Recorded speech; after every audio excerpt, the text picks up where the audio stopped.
Today is declared an unscheduled holiday. Jonas, his parents, and Lily all turned in surprise and looked at the wall speaker from which the announcement had come. It happened so rarely and was such a treat for the entire community when it did. Adults were exempted from the day's work, children from school and training and volunteer hours. The substitute laborers who would be given a different holiday took over all the necessary tasks, nurturing, food delivery, and care of the old, and the community was free. Jonas cheered and put his homework folder down. He had been about to leave for school. School was less important to him now, and before much more time passed, his formal schooling would end. But still, for 12s, though they had begun their adult training, there were the endless lists of rules to be memorized and the newest technology to be mastered. He wished his parents, sister, and Gabe a happy day and rode down the bicycle path looking for Asher. He had not taken the pills now for 4 weeks.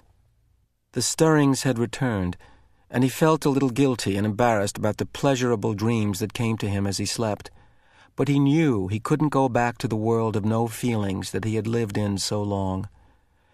And his new, heightened feelings permeated a greater realm than simply his sleep. Though he knew that his failure to take the pills accounted for some of it, he thought that the feelings came also from the memories.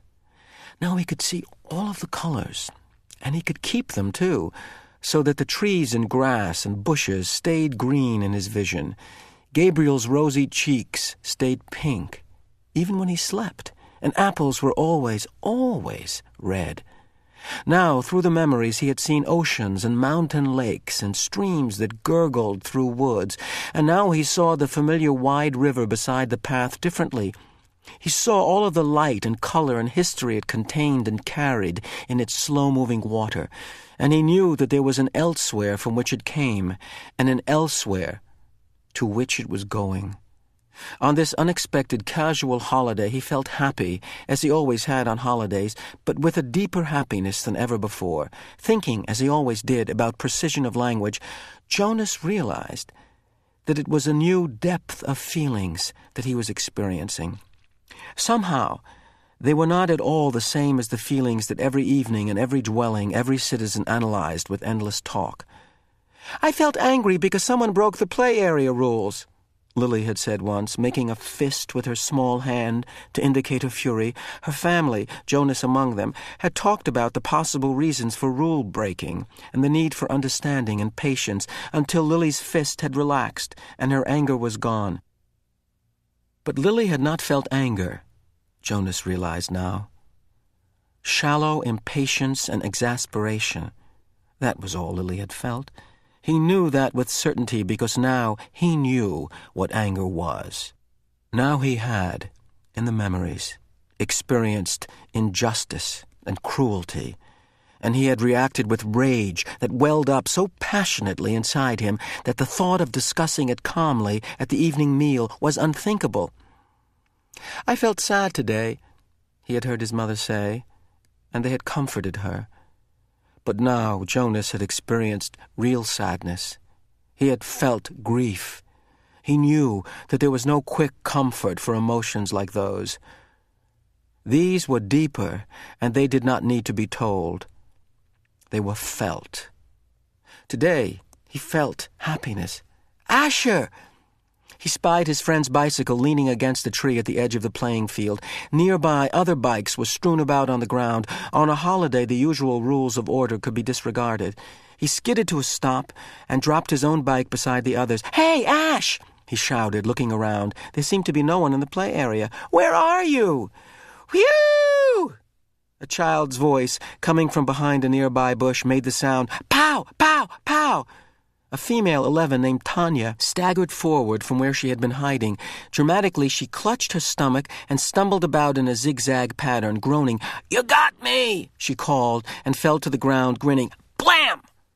Jonas, standing on the side of the playing field, recognized Asher's voice. He saw his friend, aiming an imaginary weapon in his hand, dart from behind one tree to another. "Blam! You're in my line of ambush, Jonas! Watch out!" Jonas stepped back. He moved behind Asher's bike and knelt so that he was out of sight. It was a game he had often played with the other children, a game of good guys and bad guys, a harmless pastime that used up their contained energy and ended only when they all lay posed in freakish postures on the ground. He had never recognized it before as a game of war. "Attack!" The shout came from behind the small storehouse where play equipment was kept.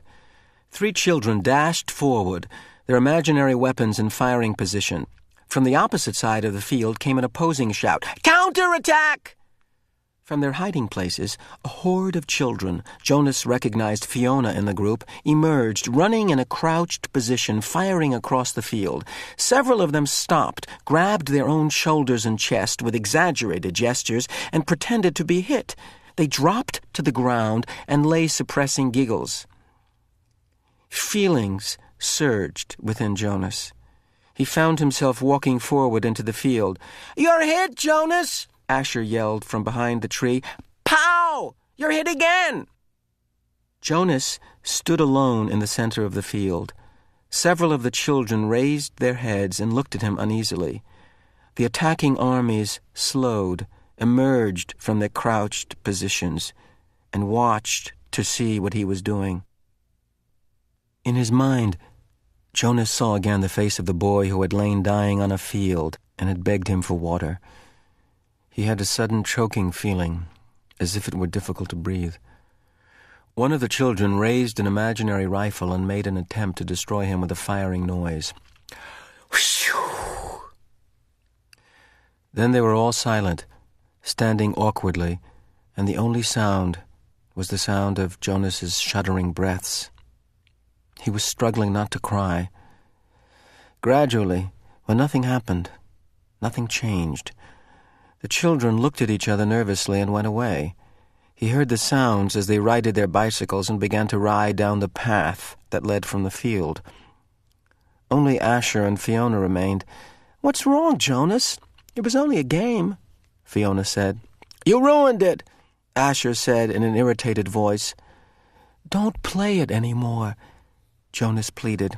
"I'm the one who's training for assistant recreation director," Asher pointed out angrily. "Games aren't your area of expertness." "Expertise," Jonas corrected him automatically. "Whatever. You can't say what we play, even if you are going to be the new receiver." Asher looked warily at him. "I apologize for not paying you the respect you deserve," he mumbled. "Asher," Jonas said. He was trying to speak carefully and with kindness, to say exactly what he wanted to say. "You had no way of knowing this. I didn't know it myself until recently. But it's a cruel game. In the past there have—" "I said I apologize, Jonas." Jonas sighed. It was no use. Of course, Asher couldn't understand. "I accept your apology, Asher," he said wearily. "Do you want to go for a ride along the river, Jonas?" Fiona asked, biting her lip with nervousness. Jonas looked at her. She was so lovely. For a fleeting instant he thought he would like nothing better than to ride peacefully along the river path, laughing and talking with his gentle female friend. But he knew that such times had been taken away from him now. He shook his head. After a moment his 2 friends turned and went to their bikes. He watched as they rode away. Jonas trudged to the bench beside the storehouse and sat down, overwhelmed with feelings of loss. His childhood, his friendships, his carefree sense of security, all of these things seemed to be slipping away. With his new, heightened feelings, he was overwhelmed by sadness at the way the others had laughed and shouted, playing at war. But he knew that they could not understand why, without the memories.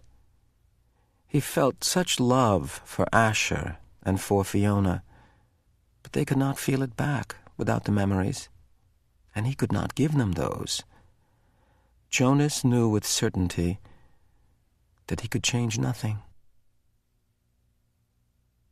Back in their dwelling that evening, Lily chatted merrily about the wonderful holiday she had had, playing with her friends, having a midday meal out of doors, and, she confessed, sneaking a very short try on her father's bicycle.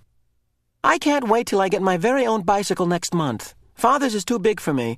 I fell," she explained matter-of-factly. Good thing Gabe wasn't in the child seat. A very good thing, Mother agreed, frowning at the idea of it. Gabriel waved his arms at the mention of himself. He had begun to walk just the week before. The first steps of a new child were always the occasion for celebration at the nurturing center, Father said, but also for the introduction of a discipline wand. Now Father brought the slender instrument home with him each night, in case Gabriel misbehaved. But he was a happy and easygoing toddler. Now he moved unsteadily across the room, laughing. "Gay!"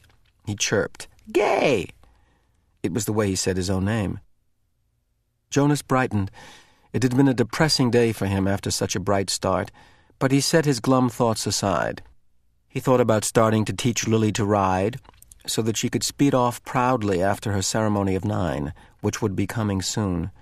It was hard to believe that it was almost December again, that almost a year had passed since he had become a 12. He smiled as he watched the new child plant one small foot carefully before the other, grinning with glee at his own steps as he tried them out. "I want to get to sleep early tonight," Father said. "Tomorrow's a busy day for me. The twins are being born tomorrow, and the test results show that they're identical." "One for here, one for elsewhere," Lily chanted. "One for here, one for else. Do you actually take it elsewhere, Father?" Jonas asked. "No, I just have to make the selection. I weigh them, hand the larger over to a nurturer who's standing by, waiting. Then I get the smaller one all cleaned up and comfy. Then I perform a small ceremony of release and—" He glanced down, grinning at Gabriel. "Then I wave bye-bye," he said in the special sweet voice he used when he spoke to the new child. He waved his hand in the familiar gesture. Gabriel giggled and waved bye-bye back to him. "And somebody else comes to get him? Somebody from elsewhere?" "That's right, Jonas Bonus." Jonas rolled his eyes in embarrassment that his father had used the silly pet name. Lily was deep in thought. What if they give the little twin a name elsewhere, a name like, maybe Jonathan? And here, in our community, at his naming, the twin that we kept here is given the name Jonathan. And then there would be 2 children with the same name, and they would look exactly the same, and someday, maybe when they were a 6, one group of 6s would go to visit another community on a bus, and there in the other community, in the other group of 6s, would be a Jonathan who was exactly the same as the other Jonathan. And then, maybe, they would get mixed up and take the wrong Jonathan home, and maybe his parents wouldn't notice, and— She paused for breath. "Lily," Mother said, "I have a wonderful idea. Maybe when you become a 12, they'll give you the assignment of storyteller. I don't think we've had a storyteller in the community for a long time, but if I were on the committee, I would definitely choose you for that job." Lily grinned. "I have a better idea for one more story," she announced. "What if, actually, we were all twins and didn't know it, and so elsewhere there would be another Lily, and another Jonas, and another Father, and another Asher, and another Chief Elder, and another—" Father groaned. "Lily," he said, "it's bedtime."